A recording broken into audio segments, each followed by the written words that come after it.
Bonjour à tous.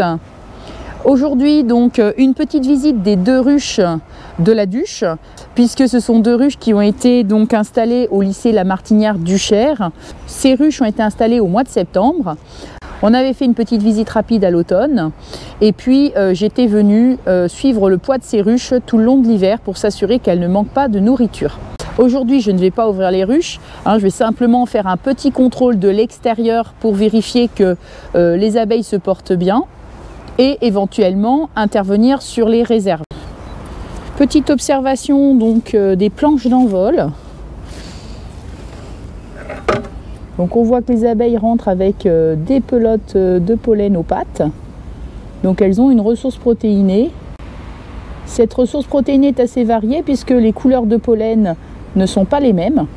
Orange, jaune, j'ai vu du rouge aussi tout à l'heure, du blanc. Donc là, les rentrées de pollen comme ça, cela indique que la reine a recommencé à pondre. Et le pollen, effectivement, source de protéines, est nécessaire au développement donc, du couvain.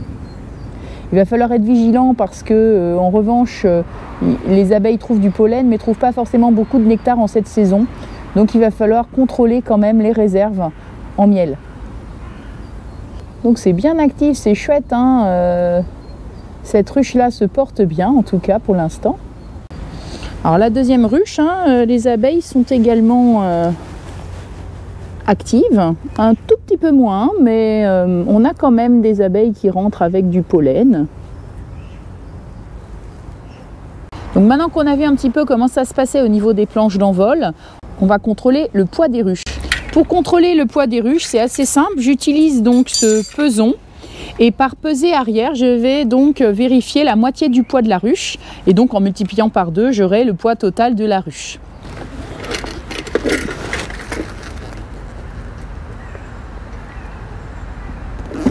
Donc là, on a fait une lecture sur 11,5. Donc c'est une ruche qui pèse 23 kg et qui a donc perdu 2 kg en un mois. C'est normal, c'est la reprise de l'activité de la colonie. Donc en fait, entre fin janvier et on va dire mi-mars, il faut vraiment être vigilant sur les réserves, bien surveiller, puisque c'est là que la colonie se réveille et consomme vraiment les réserves. Voilà, pour celle-ci.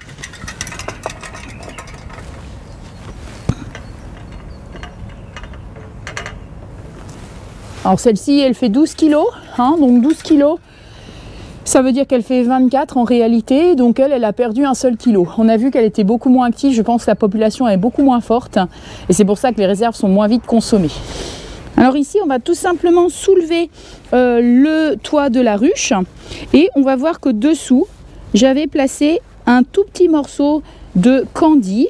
Alors, voilà, le candy, qu'est-ce que c'est? C'est une pâte sucrée, solide, qui contient du fructose, du glucose, et on voit que les abeilles viennent s'en nourrir. Donc elles vont ensuite le remettre sous forme liquide. Donc pour ça, souvent, elles ont besoin d'eau. Les abeilles, en début de saison, quand elles commencent à sortir, elles cherchent des points d'eau pour pouvoir remettre ce sucre solide sous forme liquide et pouvoir le consommer, nourrir les larves, etc. quand la ponte reprend. Alors pourquoi on n'ouvre pas les ruches en cette saison? Tout simplement, 20 degrés, c'est limite, c'est à partir de 20 degrés qu'on commence à ouvrir les ruches, mais s'il y a quelque chose à en faire. À cette période-là, la reine vient juste de reprendre la ponte, il faudrait surtout pas faire une mauvaise manipulation, tuer la reine, ce serait vraiment la fin de la colonie. Les reines ne peuvent pas encore être remplacées, il n'y a pas de mâle dans l'environnement pour féconder la reine, donc il faut être très vigilant. Le mieux, c'est de laisser la colonie reprendre de la vie, laisser la reine pondre tranquillement, et elle a de la place pour l'instant, il n'y a pas de souci. Par contre, effectivement, ne pas trop attendre non plus pour faire la visite de printemps, parce que si vraiment la population se développe très vite et que les ressources en pollen sont très abondantes, on risque d'avoir un manque de place dans la ruche et donc un risque d'essaimage, c'est-à-dire le départ de la moitié de la colonie vers d'autres horizons. C'est comme ça que les abeilles effectivement se multiplient. Voilà, c'est fini pour aujourd'hui, fin du petit tour. Je vous retrouve pour de prochaines vidéos pour suivre soit de loin soit de près donc le développement des 2 ruches de la Duche. Pour ceux qui voudraient s'investir dans le projet, contactez-moi et on fera des ateliers le mercredi midi. Allez, à bientôt et bon printemps à tous!